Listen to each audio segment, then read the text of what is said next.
pero hindi naman sila mahihirapan. I'm talking about the super fans sa chance para manalo ng 1,000 MLBB Diamonds because you can predict the match winner correctly. Ang kailangan nyo lang gawin ay scan ang QR code para marami pa kayong malaman na iba. Joshi, you were building up your point rate just a while ago. Please continue.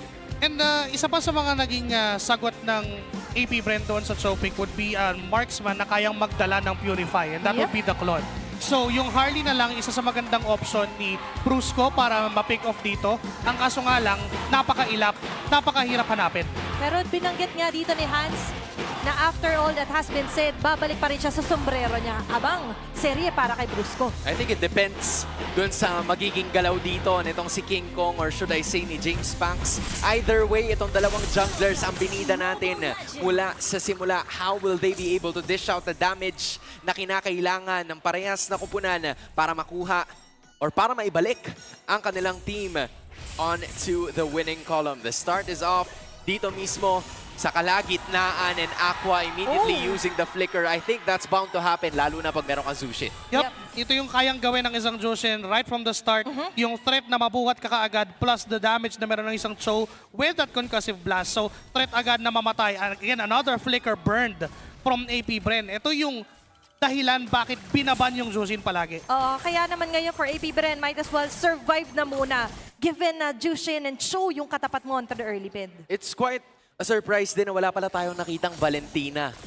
Picked nor banned. This was just all of them, pero Super Prince. James Pack going in, pero wala pa naman mga ultimates. Deadly Magic is not there yet. So for ONIC, it's all about the risky moves here. King Kong, sasalubong. Wala na yung sombrero. Si James Pack. Pero bumalik. Makakaligtas, pero hindi. Inabangan pa rin siya ni Brusco. And that is gonna be the first blood na mapupunta kay Brusco. Sayang yung kanilang gold. But again, a kill is a kill. A delay is a delay. Sobrang crucial ng positioning na yon na meron si James Panks. They thought that they could give death dito kay Super Prince, but unfortunately, hindi pa kaya ng damage and hindi pa rin siya level 4 at that moment. If meron siyang Deadly Magic, that could have been a kill. But noticing that, King Kong eventually, pinuntahan niya na ng mabilis yung kung saan man pupunta yung Harley. And yun yung binabanggit mo kanina, aabangan lang nila pa ulit-ulit. And this begs you the question, kasi nagtatrive yung Harley sa mga matitinding early game snowballs. We see the stats 4-0, 3-0, pero ngayon si James Panks pa ang naunahan. It seems like walang kahit anong contest na gagawin ng AP BREN. It's gonna be ONIC safely securing ang pinakaunang pagong ng laban na ito as the Bees are looking to secure the orange. And that's a big objective take agad dito para sa ONIC. Katulad sinabi niya, alam kasi agad kung saan lang babalik si James Panks. So they're pushing him onto the brink na mako-caught off guard siya kapag nag-space escape siya. It's gonna be real hard for AP BREN, not unless ma-maximize nila yung every Deadly Magic na meron si James Panks. But unfortunately, nahihirapan nga siyang abutin si Super Prince. Again, siya na naman yung naging target, pero because of the mobility of the Jushin, hirap siyang habulin, plus may threat pa na pwede siyang bigyan ni Brusco. Up na yung ultimate ng Cho. Yeah, kakarating lang din nitong Sinova sa level 4. So hindi talaga siya makapag-dish out ng full crowd control na dapat sana magpapadali ng buhay nitong si James Panks. So AP BREN, hold off for a bit, pero yung ONIC nakakuha na sila ng halos 1,000 kalamangan, and that is King Kong making efficient rotations around the map dahil maglalaban na naman itong dalawang to. Hindi sila magkakamatayan pero nakaabang ang ONIC PH. Shizu in a tight spot para makakapag-back away. Ayan na. Sasalubungin agad ni King Kong when it turns to Sands. An easy kill onto the top lane. Sabay kuha ng gold plating para kay Savero. Tol, simpleng ikot pero rock na kuha agad nila yung gold laner. Alam nila na mapapaback ni Savero yung Claude. And again, inabangan lang din, just like what they did doon sa sombrero ng isang Harley. Abangan mo yung BMI ng Claude. Kumbaga may ano yun, men eh. Sige, G, palagan tayo. Pulang ganyan, di pwede yan. Dapat biglang bawal yun may sumulpot na back siya and that was already the rest. ONIC PH building up to a 2K gold lead. Not a lot of fights actually happening, pero ngayon yung sipa, nakatama naman, and it's caught off guard na naman. Aqua will be the first casualty. Kill VJ, tanong away, pero double down agad dito yung mga frontliners for ONIC. Meanwhile, may kapit naman para kay Nova. Kapit doon kay Brusco, inilayo sa laban. Kill VJ will go down. Habang si Brusco ay makakaligtas pa rin. James Bangs with a space escape. Baraha, hindi napatama kay Kirk, pero Kirk will double kill, will seal the deal, at makakalamang pa doon ng ONIC. Meanwhile, Aqua umabot na. gigante on the Kirk on the mid lane. Pero balikan natin yung mga nangyari. That is too much to handle for AB BREN. Tol, munti ka na yung outplay pero uno reverse card says Kirk as he takes down James Banks. This is what we've been telling simula pa lang ng serye na to na ang key to victory ng ONIC Philippines dito ay invade yung jungle ni James Banks. Huwag hayaan yung mga heroes niya like Suyo and even the Sarli and even the Leomord, kung Leomord man to, na makapwesto at makakuha ng mga farm na gusto niya. Because of that early rotation na ginawa ng ONIC Philippines, up to now, sinasakal pa rin nila yung Harley ni James Banks. Hirap nun, no? Kasi kala natin laban-laban na. Pero tila ba bumawi-bawi agad dun si Kirk sa AP BREN? Yeah, I think yung karamihan sa mga nagiging galaw dito ng ONIC Philippines is just them going full dive. Great Shun po din galing dito kay Brusco para makatakas siya pero si Kirk na naman ang kanilang punteriya sa ngayon. That's an easy kill para sa AP BREN pero hindi natin may kakaila na ONIC pa rin ang may hawak ng mapa. 2.8k ang kalamangan nila ngayon in terms of gold. Good pick up mula doon sa AP BREN sa pagkuha nila kay Kirk and also getting that turret doon sa may itaas. Somehow ay mababasag na ni KelVJ. But unfortunately for them, may nahanap pa rin trades yung ONIC na. Kuha pa rin sila ng torre sa baba. And because of there are no turrets available na outer doon sa bottom lane, mahihirapan ng gumalaw si Shizu. And again, they're hitting two birds with one stone. Sinasakal nila si James Banks and the way na nagre-react yung AP BREN sa ginagawa ng ONIC Philippines, nawawalan ng espasyo si Shizu. Parang yun na magiging kwento ng laban na to. It's AP BREN waiting for Shizu to actually scale. At dahil dun sa impormasyon na ibinibigay nitong si Savero, hindi talaga makapwesto ng maayos itong AP BREN para surpresahin sana ang ONIC with like the full burst lineup na meron sila led by James Banks who finally got his kill almost 5 minutes into this game. May lalabas na naman tayong pagong but that is gonna be in the position of ONIC Philippines na nakapwesto na itong si Brusco while Savero is putting in work at the top lane. May bonus pang kasama, wala pa yung major objective. Grabe, buong akala natin ONIC will play on a slow play style.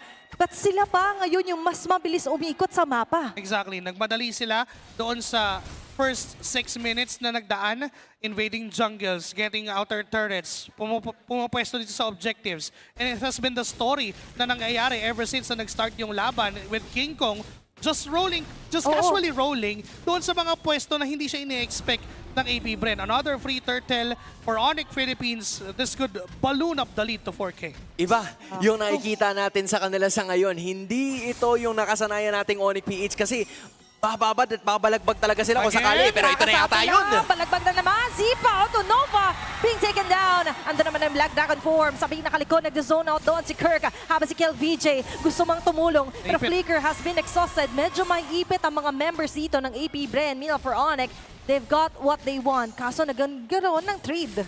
That was a 1-for-1. Nagkapatayan ng dalawang nating mga roamers. But at the end of the day, it's still ONIC trying to go for next. Shizu with a BMI. Roaming around naman si King Kong, but still, they've got the turret sa babentang baba. Yung ginagawa ng ONIC Philippines na to, talagang tinatanggalan nila ng way para makapag-farm up yung mga scaling heroes ng AP BREN. Even James Banks, yung kanyang early 2 deaths, enough na, enough na senyales na yun na okay. Yung Harley, hirap na nung early. Mahihirapan makabangon yan unless magko-commit sila ng matindi doon sa mga heroes ng ONIC Philippines. And who are you gonna be committing to? Si Savero na may mataas na mobility na every single time nakikita kayo. Si Super Friends na kaya mag-ulti out lang. Si King Kong napakakunat. Even si Brusco, kaya niyang gawin lahat ng yan all because they are on the lead to 5K. And this is the reason why hindi natin super recommended sana yung Harley. But let's see, they might find a window. Pero sila pa yung mahanapan ng butas dito ng ONIC. As Super Friends on the back lane will zone up the rest of the members of AP BREN. Habang si Savero na makakapitan agad ni Nova being taken down. It's going to be a one-man down for ONIC. Meanwhile, tuloy pa rin ang back of the Black Dragon 4. Makakaligtas pa rin members ng AP BREN. That's a one-man down takedown for AP BREN.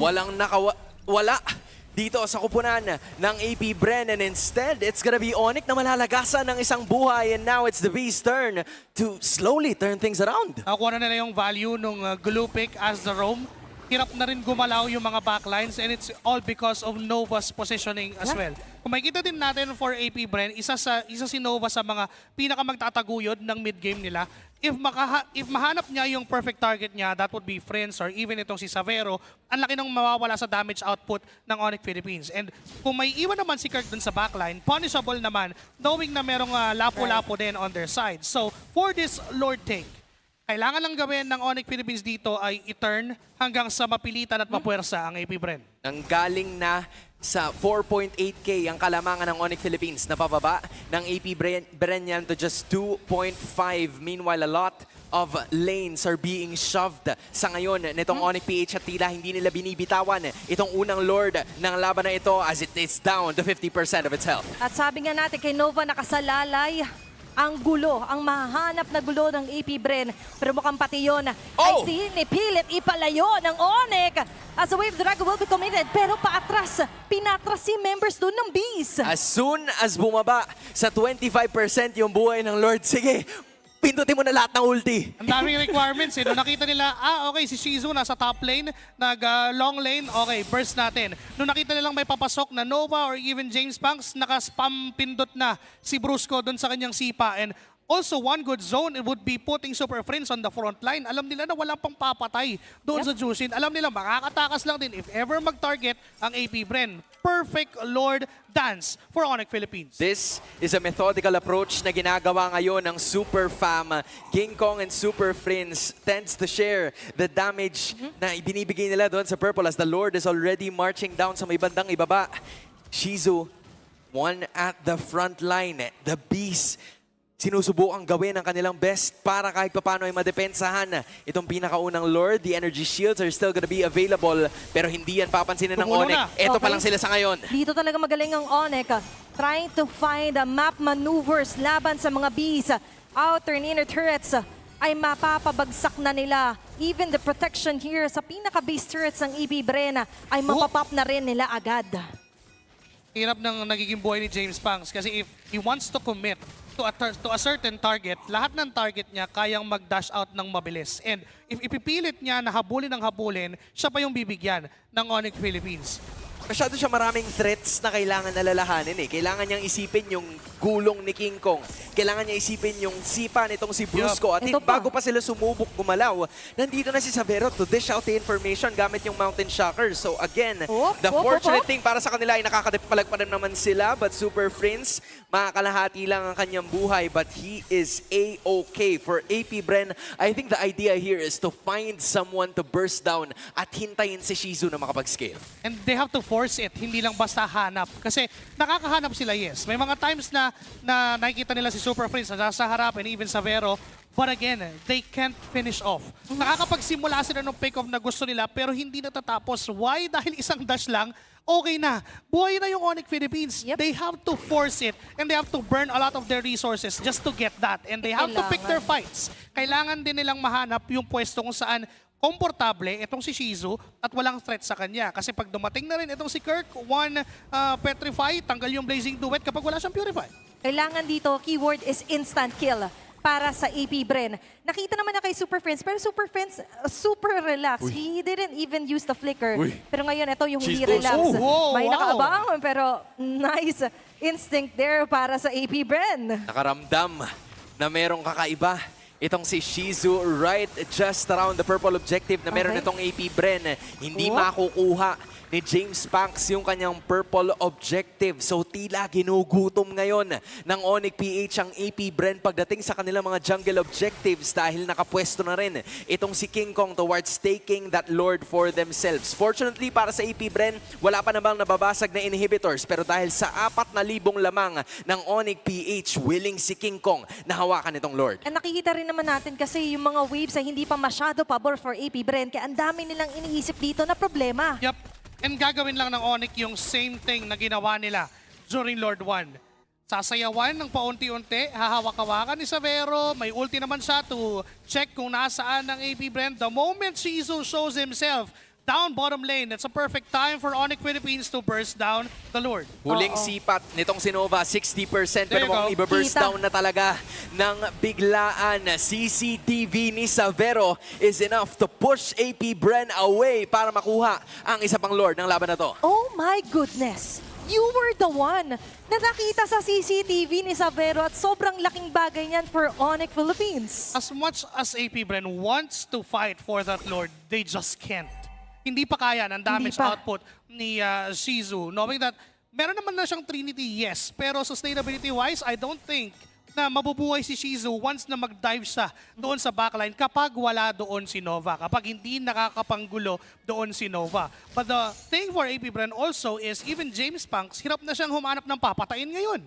That is gonna be the question. Nahahanapan nila ng sagot ngayon. O mahahanapan pa ba ng AP BREN dahil kakatok na ang ONIC PH na merong anlos 6,000 kalamangan in this fight. Ang goal ay patumbahin yung kanilang mga inhibitors pero tila ba yung isa ay bumagsak na si Super Friends. Kumalaw na rin. Okay, nangunguna na agad dito.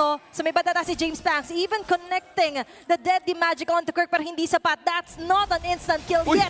At ngayon naman magiging showtime para sa ONIC as Brusical goes in with a Wave of the Dragon. Nova agad matutumba. Lasakop sila agad dito sa parasukata na real world revelation ni Aqua pero wala mamamatay sa side ng ONIC Philippines. Instead, sila pa yung makakakuha ng dalawa. Super Friends with a double kill. Sobrang tagal ng katahimikan na nakita natin mula sa ONIC PH but as soon as they fought, nakapagbabagsak sila ng dalawa na may kasama pang inhibitor. At ngayon, nag-aabang ulit. There's going to be a concealed play. May James pang sa likod. Wow! Savero taking him down in an instant. At ano naman yan si Shizu with a blazing door pero wala masyadong abutan yung mga bala niya pero abot naman yung mga balasa ng baraha ni James Banks.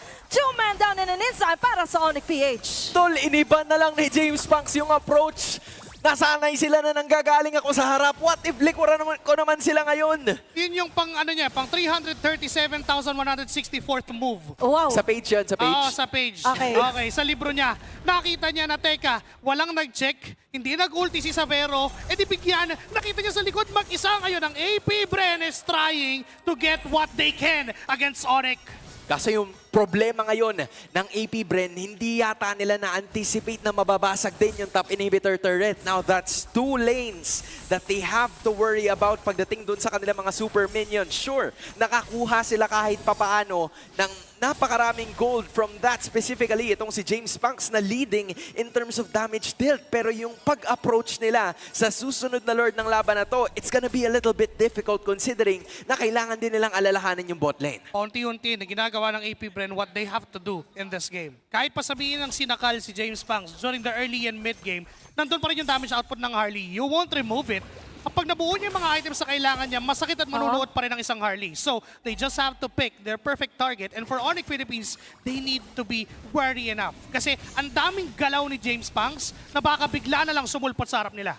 At kakasabi mo pala sinakal, that's past tense. Kasi sa ngayon, hindi na nila nasasakal basta-basta si James Punks. Pero nirarush na naman, it's going to be another Lord, free Lord para sa ONIC PH. May nakita mo yung ginawa ni Shizu sa babae. Nag-invest na siya ng oras para sana mas slow push itong bot lane. But then ONIC managed to take advantage of that by getting this Lord. Inunahan na niya, kumbaga, para pagdating sana ng Lord Dance, nandun na siya. But unfortunately, naisip din ng ONIC Philippines na unahan na natin. Huwag na nating sayawan yung Lord, i-burst na lang natin agad. And that's courtesy of also Kirk and itong si Super Prince na nagpapakita lang dun sa gitna. Alam nilang wala pa naman, di pa sila kayang patayin or kaya silang patayin, but AP BREN would burn a lot of resources just to do that. Naghahakbang ang Lord sa itaas ng ating mapa na AP BREN. Isa na lamang ang inhibitor na kanilang sinusubukan na madepensahan bago makarating ang super fam sa base. James Punks using the deadly magic pero antala lang si Kirk ng bahagya. Dahil kalahati lang ang kanyang buhay sa ngayon. Brusco sumusubok na naman and Super Friends and the rest of ONIC Philippines are gonna be bursting down this inhibitor. Okay, ang dami lang kailangan kaharapin ngayon. Pati yung Lord na mababawasan. Easily manageable and raw para sa AP BREN. Inevitable talaga na mabasag. Inhibitor 30 na ngayon. Mahuhuli sila sa real world preparation. Ito ay habol para kay Shizu. Replacing doon tumatama sa mga members ng ONIC. Kaso kailangan niya mag-BMI out. That's si KJ. Pati na rin si Nova. Even and Kirk onto the front lines! Let sila tatamaan! Talaga na matindi! Savero with a double kill as well. Shizu is doing it. Kaso nga lang, hindi yata magiging sapat dahil tatlo na sila dedepensa. No! Make it two! Pero Jace Dunkley, Shizu is still activated here. And ONIC PH ay ngayon ay nagdadual at aatras ng konti. Immortality was popped off but instead, grabe na yung ganong klaseng close-off na labanan. Yun na sana yun para kay Kirk. Akala natin sa liig na yung tama. Pero hindi pa rin naging posible kasi kung sino yung gustong hindi maiwan ng ONIC PH, yung pa yung natira. Okay, nag-go na dito yung apat na member ng ONIC Philippines. Pero Shizu with a shield, placing no wet. Kiniklear yung basic run. Yup, yung minions, mapapop na rin doon yung minion. Pero instead, madadown